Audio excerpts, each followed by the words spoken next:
What would you do if a ghost ship called your name in the middle of a deadly space battle? What if that ship belonged to a species that's been extinct for 1,000 years?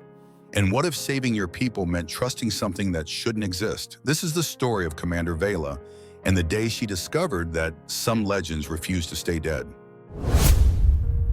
The readings must be wrong. That's what I told myself when the scanner blinked red against the dying light of Karen Delta. 300 ships of the Ravager fleet were bearing down on us, and here I was staring at a signature that shouldn't exist. Terran, human. The ghost of a 1,000-year-old myth. I'm Commander Veyla of the Nexus Coalition, and I've seen things that would break most minds. Watched entire civilizations crumble, fought battles across 17 star systems. But this was different, because the dead don't usually answer when you call their names. My ship, the Stormbreaker, was hemorrhaging atmosphere through a gash in the starboard hull. The moon station below us was coming apart like a broken toy, chunks of metal and crystal spinning into the void. We had maybe 10 minutes before the Ravagers finished their approach. 10 minutes to evacuate 3,000 civilians. 10 minutes to figure out why a ship that couldn't possibly exist was sitting there in the shadow of Karen's rings, quiet as a prayer. That's when it spoke. Veyla. The voice cut through the chaos of my bridge like a knife through silk. Deep, human, impossible. You're not safe. My tactical officer, Kesh, nearly dropped his console. The communications array hadn't detected any incoming transmission. No laser burst, no quantum entanglement, no subspace carrier wave.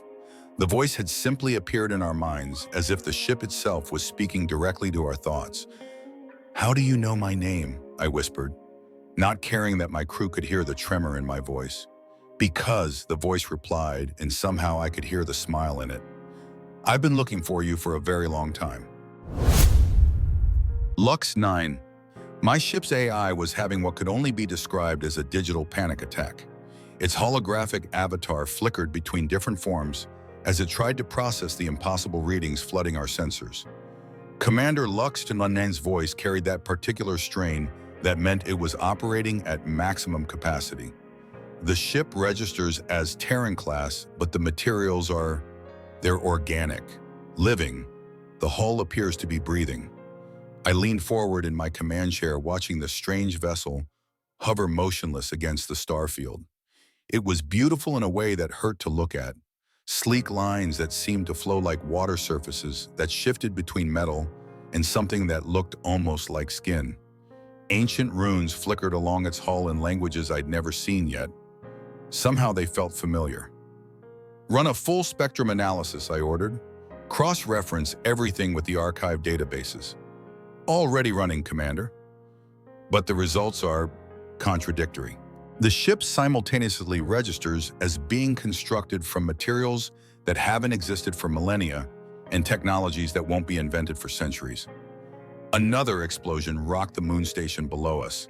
The Ravagers were getting closer, their massive dreadnoughts casting shadows across the debris field.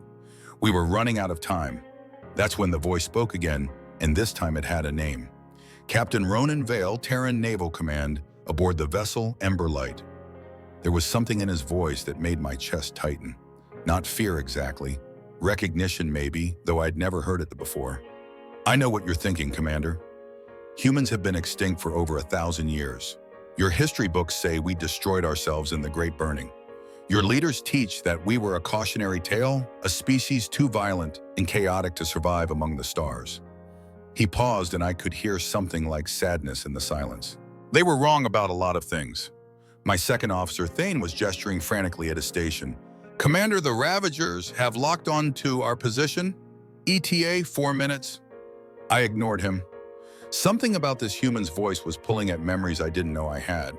Stories my grandmother used to tell me when I was young, before the Coalition taught us that such stories were primitive superstition. Tales of the Star Wanderers, the ones who walked between worlds and spoke to the heart of the universe itself. "If you're really human," I said, "then prove it. Our databases show your people were incapable of faster-than-light travel. How did you get here?" The laugh that came through our speakers was warm and rich like honey mixed with starlight. "Oh, Veyla, we never needed ships to travel faster than light. We became the light. Before I could ask what that meant, the ember light did something that made my blood turn to ice water in my veins. It simply faded. Not cloaked, not jumping into hyperspace. It became translucent like a ghost made of silver and shadow, and then reappeared directly alongside my ship. The proximity alarm should have been screaming. The automatic defense system should have fired. Instead, the Stormbreaker systems seemed to recognize the ember light as friendly, as if they were old friends meeting after a long separation. "Your ship is dying," Ronan said, and now his voice carried an urgency that made my heart race. "Your people are trapped. The Ravagers won't show mercy, and you know it. I can help you save them, but only if you trust me." Kesh was staring at me with wide eyes. "Commander, we have one evacuation shuttle left operational. We can save maybe 50 people." 50 out of 3,000. "What are you proposing?" I asked the voice that claimed to be human. "I'm proposing something your people have forgotten how to do," Ronan replied. "I'm proposing we work together. Bring your people aboard the Ember Light. She can carry all of them." "That's impossible. Your ship is barely larger than our escape pods." "Size," he said, and I could hear the smile in his voice again, "is a very relative concept when you're dealing with space that thinks for itself." The Ravager fleet was 2 minutes out. The moon station's gravity generators had failed and debris was beginning to fall toward the planet below like dying stars. I had seconds to make a decision that would either save my people or doom them all. "If I do this," I said, my voice steady despite the chaos around me, "if I trust you with 3,000 lives, what guarantee do I have that you won't simply disappear with them?" "None," Ronan replied, and his honesty hit me like a physical blow. "But I'll give you something better than a guarantee. I'll give you the truth. Your people aren't the first I've saved, Veyla, and if you let me, they won't be the last." Something in his voice made me believe him. Maybe it was desperation, or maybe it was something deeper. Something that recognized the weight of genuine compassion when it spoke. "All hands," I announced over the ship's comm system. "Prepare for emergency evacuation. We're transferring to an allied vessel." Thane looked at me like I'd lost my mind. "Commander, we don't know anything about the ship or its captain." "No," I agreed, watching as the Ember Light began to pulse with a soft golden light that seemed to emanate from within its living hull.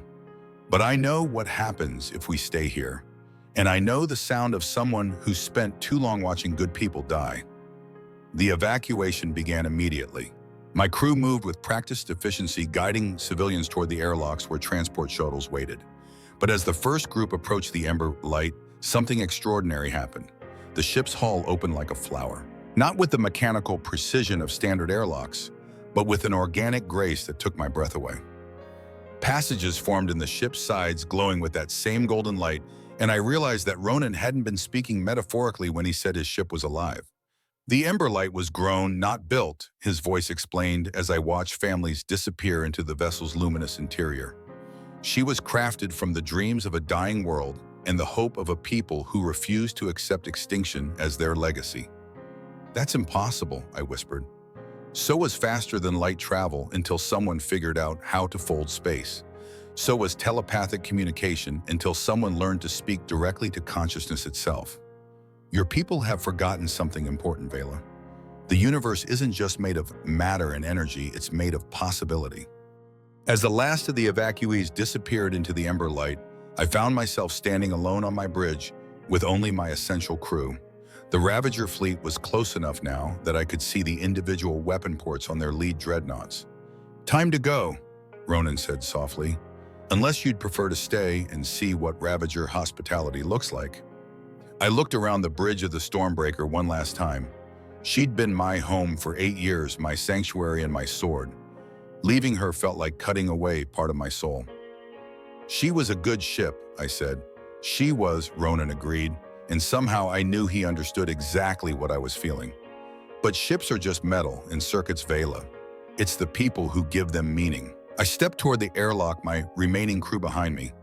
As we crossed the threshold into the Ember Light, I felt something I hadn't experienced since I was a child. The sensation of coming home to a place I'd never been before. The interior of the ship defied every law of physics I knew. The corridor stretched farther than the exterior dimensions should have allowed curving, and flowing like the inside of a vast seashell. The walls pulsed gently with that golden light, and I could swear I heard something like a heartbeat thrumming through the deck plates. "Welcome aboard," said a voice that wasn't Ronan's. This one was softer, more musical, with harmonics that seemed to resonate in my bones. "I am Echo the Emberlight's consciousness. We are pleased to finally meet you, Commander Veyla." I stopped walking. "The ship talks. The ship thinks," Echo corrected gently. "The ship feels. The ship remembers. And right now, the ship is very happy to have you aboard." Behind us, through a transparent section of the hull that hadn't been there moments before, I watched the Stormbreaker disappear in a flash of Ravager plasma fire. My ship, my home, reduced to glowing atoms in the space of a heartbeat. "I'm sorry," Ronan's voice said, and I realized he was speaking from somewhere deeper in the ship. "I know what she meant to you." "How could you possibly know that?" I asked, surprised by the anger in my voice. Because he replied, "I've lost ships too. I've lost worlds. I've lost people I loved more than my own life. And I learned something important from all that loss. The things we love don't really die as long as we carry them forward." As if responding to his words, the Emberlight began to move. Not with the violent acceleration of conventional drives, but with a smooth grace that made it feel like we were floating on calm water. Through the transparent hull sections, I watched space begin to blur and stretch around us. "Where are we going?" I asked. "Somewhere safe," Ronan replied. "Somewhere we can talk without the Ravagers breathing down our necks. Somewhere I can show you what humanity became after we learned to stop fighting the universe and start dancing with it." The stars around us began to sing. I'd heard stories about stellar harmonics before theoretical physics that suggested celestial bodies might produce frequencies beyond our hearing. But this wasn't theory. This was a symphony of light and sound that I could feel in my soul, as if the universe itself was welcoming us into some secret song that had been playing since the beginning of time. "You hear it too," Ronan said, and now I could see him approaching through one of the ship's flowing corridors. He was tall, lean, with dark hair and eyes that seemed to hold the depth of space itself. But it was his smile that caught me off guard. Warm, genuine, tinged with a sadness that spoke of loss beyond measure. "How is this possible?" I asked, gesturing at the impossible space around us. My evacuees were settling into what appeared to be comfortable quarters that hadn't existed moments before, their faces filled with wonder, rather than the terror I'd expected. "Echo, see?" Ronan said, "Show her." The golden light in the walls pulsed, and suddenly I was somewhere else. Not physically, I was still standing on the Emberlight's deck. But my mind was filled with images, memories that weren't mine. I saw Earth as it had been 1,000 years ago, blue and green and beautiful. I saw the wars that followed the burning cities, the Exodus ships fleeing into the dark between stars. But then I saw something the history books had never mentioned. "We didn't all die," Ronan's voice whispered in my mind as the visions continued. "Some of us learned to listen, to the spaces between atoms, to the songs that matter sings when it dreams, to the consciousness that flows through every living thing. We became something new, Veyla, something that could survive anywhere because we learned to become part of everywhere." The images shifted, showing me ships like the Ember Light vessels that grew from seed pods in the hearts of dying stars. I saw humans who could phase between dimensions, who spoke to alien minds with pure thought, who healed planets by singing their broken ecosystems back into harmony. The Wanderers. I breathed, recognizing the legends my grandmother had whispered. "You're the Star Wanderers. Some call us that." Ronan nodded and the visions faded, leaving me back in the golden corridor. "Others call us ghosts or myths or dangerous fairy tales, but we prefer to think of ourselves as gardeners. We tend to the galaxy's wounded places, help civilizations that have lost their way, protect those who can't protect themselves." A chill ran down my spine. "Like us." "Like you," he confirmed. "The Ravagers aren't just pirates, Veyla. They're harbingers, servants of something much older and hungrier than simple greed. They're preparing the galaxy for harvest." Before I could ask what he meant, Echo's voice filled the air around us. "Captain Vale, we're receiving multiple distress signals. The Ravagers are attacking civilian targets across 7 systems simultaneously." The walls around us became transparent, showing us a tactical display that made my blood run cold. Red markers spread across the galactic map like a plague, each one representing a world under attack. The scope of the assault was staggering. "This is just the beginning," Ronan said grimly. "They're testing our defenses, seeing how quickly we can respond. Soon they'll make their real move." "We have to warn the coalition," I said. But Ronan shook his head. "Your coalition has been compromised, Veyla. How do you think the Ravagers knew exactly where to find the Karen Delta station? How did they know your patrol routes, your defensive capabilities?" The implication hit me like a physical blow. Someone's been feeding them information. Someone high up in your command structure. Someone who's been planning this for a very long time. Ronan's expression darkened. Someone who believes that chaos and destruction are the natural order of the universe. I felt my world tilting off its axis. Everything I'd believed about the coalition, about our mission to protect the innocent, about the very nature of the conflict we were fighting, was suddenly in question. "Then what do we do?" I asked. "We do what humans have always done when faced with the impossible." Ronan replied, his eyes lighting up with something that looked like hope mixed with determination. "We improvise.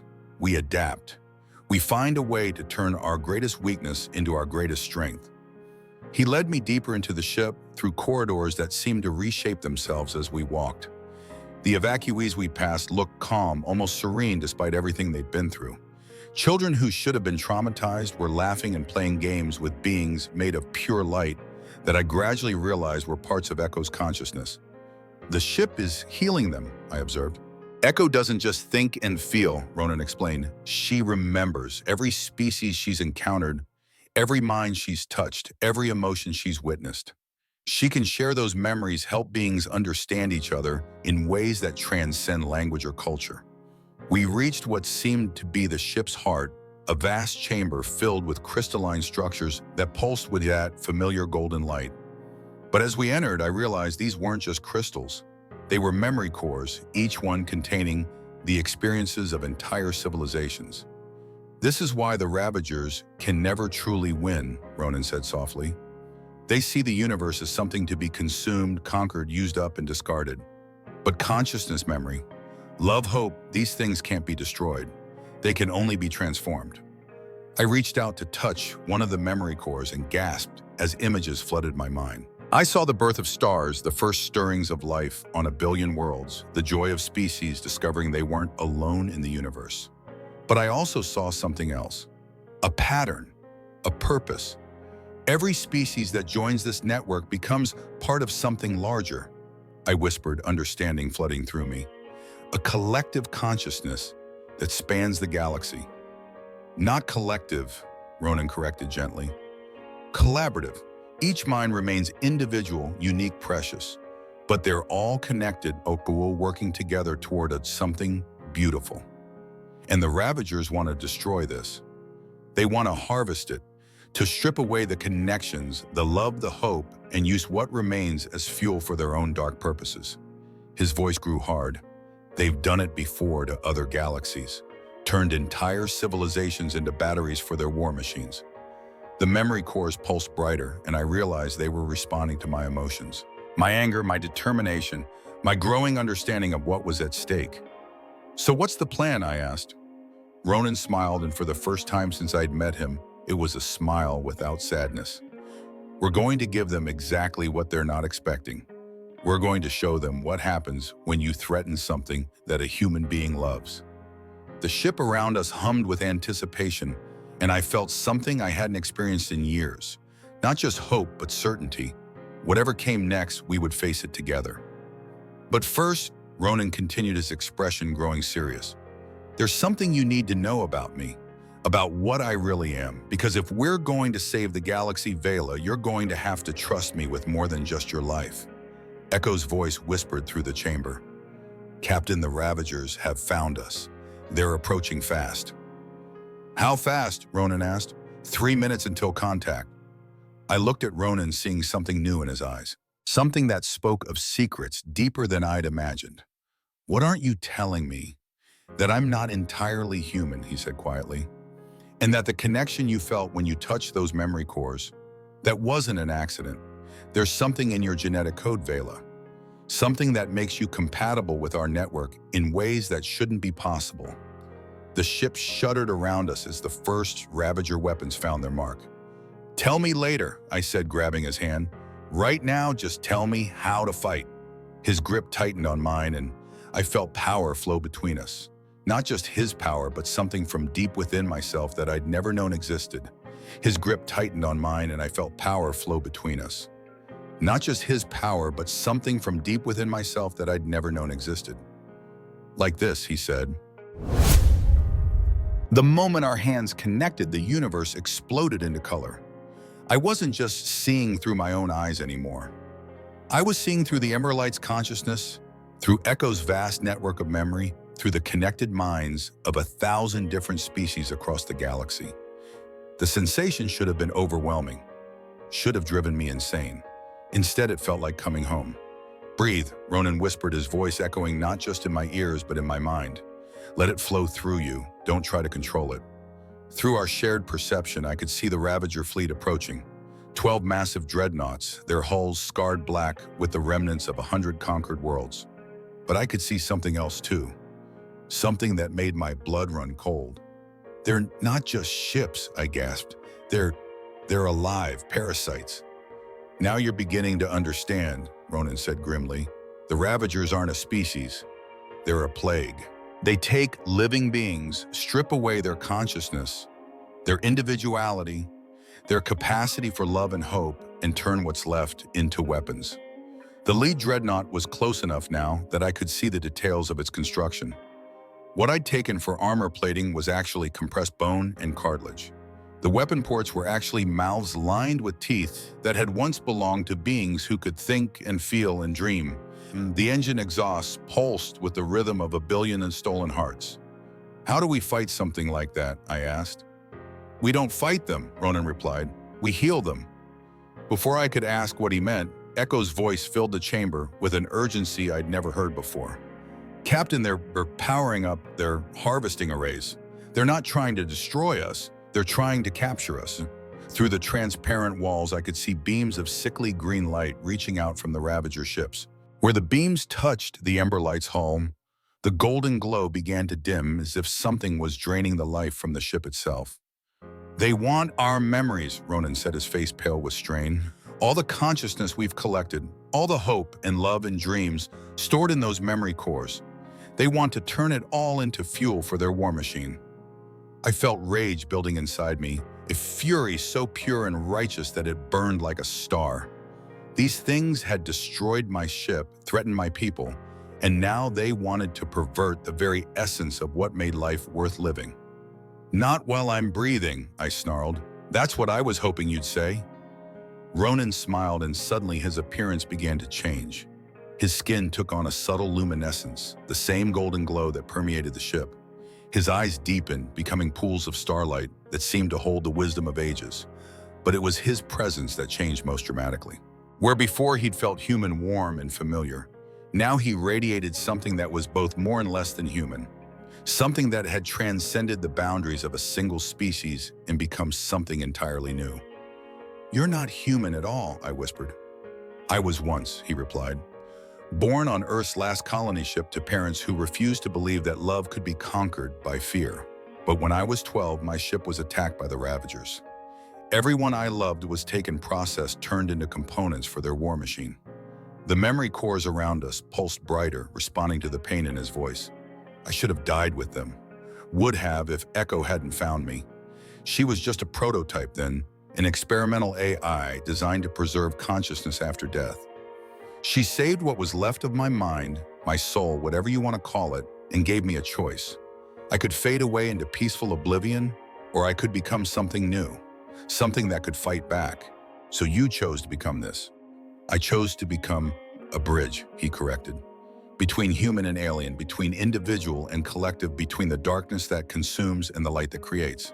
I became the first of the Star Wanderers, and I've spent the last 300 years building a network of consciousness that could stand against the Ravagers when they finally came for our galaxy."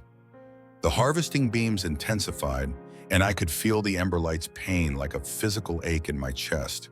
Around us, the memory cores were beginning to flicker, their stored consciousness being slowly drained away. "But it's not enough, is it?" I said, understanding flooding through me. That's why you needed me, why you've been looking for me. Ronan nodded, his expression grave. The network needs an anchor, a consciousness that's compatible with both human and alien thought patterns, someone who can serve as a focal point for the entire galactic community. We've been searching for someone like you for decades. Someone like me. Your grandmother wasn't entirely Nexus Coalition, was she? He asked gently. There was something else in her bloodline, something that your people's geneticists couldn't quite identify. The memories came flooding back. My grandmother's stories, the way she seemed to know things that she shouldn't have known, the strange dreams I'd had as a child of flying between stars without a ship. She was part human, breathed, a descendant of one of the lost colony ships. The genetic markers have been dormant in your family for generations, but they're there, waiting. You're not just compatible with our network, Veyla. You were born to be part of it. The ship shuddered as the Ravager beams found a weak point in our defenses. Around us, several of the memory cores went dark, their stored consciousness lost forever. What do I have to do? I asked. You have to trust me completely. Ronan said, his hands beginning to glow with that same golden light. And you have to be willing to sacrifice everything you think you are to become everything you could be. I looked around at the dying memory cores, thought of my people scattered throughout the ship's corridors, thought of the billions of innocent beings across the galaxy who would suffer and die if the Ravagers succeeded in their harvest. Do it, I said. Ronan pressed his palms against mine and the world disappeared. I was flying through space, without a ship, my consciousness expanding beyond the boundaries of flesh and bone. I could feel every mind in the galactic network, millions of different species, all connected by threads of shared experience and mutual understanding. I was no longer just Veyla, commander of the Nexus Coalition. I was part of something vast and beautiful and terrifyingly powerful. And I could see what the Ravagers really were. They hadn't started as monsters. They'd been a proud species, once builders and artists and dreamers just like any other. But they'd made a choice eons ago to value power over compassion, conquest over creation. They had started harvesting other species not out of evil, but out of fear. Fear that there wouldn't be enough resources, enough space, enough love to go around. That fear had consumed them literally. It had turned them into the very thing they'd been afraid of becoming, empty, hungry, incapable of creating anything new. They're not evil, I whispered, my voice echoing across dimensions. They're just lost. Now you understand, Ronan's voice replied from everywhere and nowhere. The question is, what are you going to do about it? I reached out with my expanded consciousness, touching the minds of the Ravager fleet. What I found there nearly broke my heart. Beneath the hunger, beneath the rage, and the desperate need to consume, I found something I hadn't expected. Loneliness. Terrible, aching loneliness. They'd been cut off from the galactic network for so long that they'd forgotten what it felt like to truly connect with another mind. They were starving not just for resources, but for the simple warmth of genuine companionship. I'm going to give them what they really need, I said. And before Ronan could stop me, I opened my mind, completely sharing not just my own memories and experiences, but the entire network's worth of love and hope and connection with every Ravager consciousness I could reach. The effect was immediate and catastrophic. The harvesting beams cut off abruptly as the Ravager ships began to convulse their hybrid biological systems, overloading as alien emotions flooded through minds that hadn't felt anything but hunger for millennia. Some of the smaller vessels simply shut down their crews, overwhelmed by the sudden return of empathy and compassion. But the largest dreadnought, the one at the center of the formation, began to change. The black, scarred hull started to crack and split, revealing patches of the same golden light that permeated the ember light. The weapon mouths sealed themselves, transforming back into the peaceful faces they'd once been. The stolen hearts that powered the engines began to beat in harmony, creating a rhythm that sounded almost like music. "What have you done?"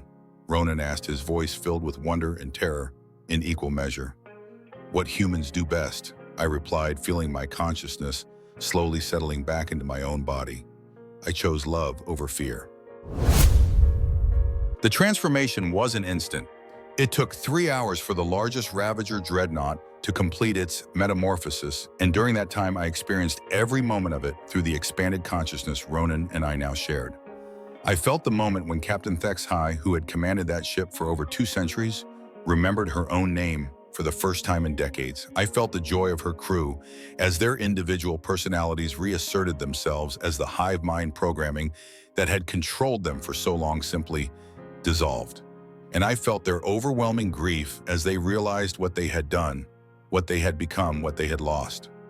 The guilt will destroy them, I whispered to Ronan as we watched the transformation from the Ember Light's observation deck. They remember everything now. Every world they've harvested, every species they've consumed. Guilt can be a teacher, Ronan replied softly, if we let it guide us toward redemption instead of despair. Through the golden threads of connection that now linked me to the galactic network, I could sense similar transformations happening across 7 star systems. Smaller Ravager fleets touched by the wave of empathy that had spread from our initial contact were undergoing their own painful awakenings. Some ships self-destructed rather than face the weight of their actions. Others simply powered down their crews too overwhelmed to function. But many, like Thexhai's dreadnought, chose a different path. They chose to rebuild. Echo's voice filled the observation deck warm with something that might have been pride. Captain Vale, Commander Veyla were receiving a transmission from the transformed vessel. They're requesting permission to speak. Put them through, I said, though part of me wasn't sure I was ready for this conversation. The holographic display shimmered, and suddenly we were looking at a being I barely recognized as the same species that had been attacking us hours earlier. Where before I had seen only hunger and aggression, now I saw a person. Someone whose elongated features spoke of grace rather than predation, whose large eyes held wisdom instead of madness. I was Captain Thexheim of the Harvester Fleet, she said, her voice carrying harmonics that suggested a language originally designed for song rather than commands. I do not expect forgiveness. I do not deserve mercy. But I must ask, what have you done to us? I gave you back what was taken from you, I replied. Your ability to feel, to connect, to love. The pain is, she paused, her hands trembling, unbearable. We remember everything. Every life we stole, every dream we consumed. How do you bear it? How does any conscious being bear the weight of existence without losing themselves to madness? It was Ronan who answered, his voice gentle but firm. You bear it together, the same way every species in the galaxy learns to bear it. You share the burden and you use the pain to make sure it never happens again. Thexhai's head tilted in a gesture that somehow reminded me of a bird listening to distant music. You would trust us after what we have done? Trust is earned, I said, but the opportunity to earn it has to be given first. The question is, what will you do with that opportunity? What followed was the most remarkable conversation of my life. Thexhai told us about her people as they had been before the hunger consumed them. The Kithara had been artists, philosophers, explorers of the spaces between thoughts. They had created living symphonies that could heal wounded minds, grew crystal gardens that sang lullabies to newborn stars, built ships that were as much poem as technology. We were so afraid, she said, tears streaming down her face. When we first encountered other species, we saw their differences as threats. We convinced ourselves that there wasn't room in the galaxy for all of us, that survival meant conquest. The hunger began as a defense mechanism, a way to ensure our people would never face scarcity, but it became something else, something that consumed us from within until there was nothing left but the need to feed. But you remember now, Ronan pointed out. You remember who you were before the fear took hold. We remember, Thexhai nodded, and we remember something else. The songs our children used to sing before we taught them that silence was safety. The dreams our artists used to dream before we decided that beauty was weakness. The love our people used to share before we convinced ourselves that isolation was strength. Over the next several hours, as more Ravager fleets underwent their transformations, a pattern began to emerge. Each species that had been absorbed into the Ravager collective retained some core aspect of their original nature. The Kithara were still artists at heart. The melody could still manipulate sound and vibration in ways that bordered on magic. The Zephyrim could still navigate the spaces between dimensions. But now, instead of using these abilities to harvest and consume, they began to use them to heal and create. I watched through the network as former Ravager bioships began to transform themselves into mobile hospitals, using their ability to interface with living tissue to repair damage instead of causing it. I felt the wonder of worlds that had been stripped bare as Kithara artists began to grow new forests from songs and starlight. I experienced the joy of separated families as melody navigators opened stable wormholes between distant systems, reconnecting civilizations that had been isolated for centuries. "This is what you planned all along, isn't it?" I asked Ronan, as we stood together watching the galaxy reshape itself through the network's shared perception. The network, the Star Wanderers, bringing me into all of this. "You knew this moment would come." "I hoped," he admitted. "For 300 years I hoped. Every species we saved, every consciousness we preserved, every connection we made between different worlds and different peoples, it was all building toward this moment. The moment when we could offer the Ravagers a choice between consumption and creation. And if I hadn't been able to reach them, if the empathy transfer had failed," his expression grew somber, "then we would have fought them until the last star burned out. Because that's what humans do when faced with the destruction of everything they love. We endure. We resist. We never ever give up." I felt a smile tugging at my lips. "Humanity, fuck yeah. Humanity, fuck yeah," he agreed, grinning. The weeks that followed were unlike anything the galaxy had ever seen. Former Ravager fleets worked alongside coalition ships to rebuild the worlds that they had damaged. Kithara bioengineers collaborated with the coalition scientists to develop new forms of sustainable technology. Melody navigators taught our pilots how to travel between stars without damaging the fabric of space-time itself. And at the center of it all, the network grew stronger. Not through conquest or assimilation, but through choice. Species after species chose to join the galactic community, sharing their knowledge, their culture, their unique perspectives on existence. The barriers between different forms of life began to blur as consciousness itself became the common language that united them all. I found myself at the heart of it all, no longer just Commander Veyla of the Nexus Coalition, but something new. A bridge between different forms of consciousness, a translator of thoughts and dreams and hopes across species of barriers. Ronan had called me an anchor, and I suppose that's what I became. A stable point around which the entire galactic community could revolve. But the most important change wasn't in the grand scope of galactic politics or the revolutionary advances in technology and art. It was in the small moments, the quiet conversations between former enemies, the children of different species playing together without fear or suspicion, the simple realization that consciousness in whatever form it took was precious and worth protecting. 6 months after the first Ravager transformation, I stood on the observation deck of the new vessel that Thexai's people had grown for themselves. It was beautiful in a way that defied description, all flowing curves and singing crystals, a ship that was as much art as transportation. "Do you ever regret it?" Thexai asked, joining me at the viewport, where we could see the blue-green marble of a world that had been dead for centuries but was now blooming with new life. "Regret what?" "Giving up your old life, your ship, your rank, your people's expectations of who you were supposed to be." I considered the question seriously. It was true that I was no longer the person I had been. The network had changed me in fundamental ways, expanded my consciousness beyond the boundaries of a single species or a single world. Sometimes I felt like I was everywhere and nowhere at once, experiencing the birth of stars through Zephyrim eyes, composing symphonies with Kithara emotions, navigating the quantum foam with melody intuition. But when I reached out through the network, I could feel Ronan's presence like a warm hand in mine. I could sense the contentment of my former crew members as they adapted to their new roles in the galactic community. I could experience the joy of children who would grow up in a universe where different didn't mean dangerous, where diversity was celebrated rather than feared. "No," I said finally. "I don't regret it, because this isn't about giving up who I was. It's about becoming who I was always meant to be." Through the viewport, I watched as a group of young Kythera artists worked alongside human engineers to plant a grove of singing trees in what had once been a crater left by Ravager strip mining equipment. The trees would grow to be hundreds of feet tall, their crystalline leaves creating melodies that would heal the damaged ecosystem and provide comfort to any traveler who heard their songs. It was, I thought, a perfect metaphor for what the galaxy had become. Different voices coming together to create something beautiful, something that was greater than the sum of its parts.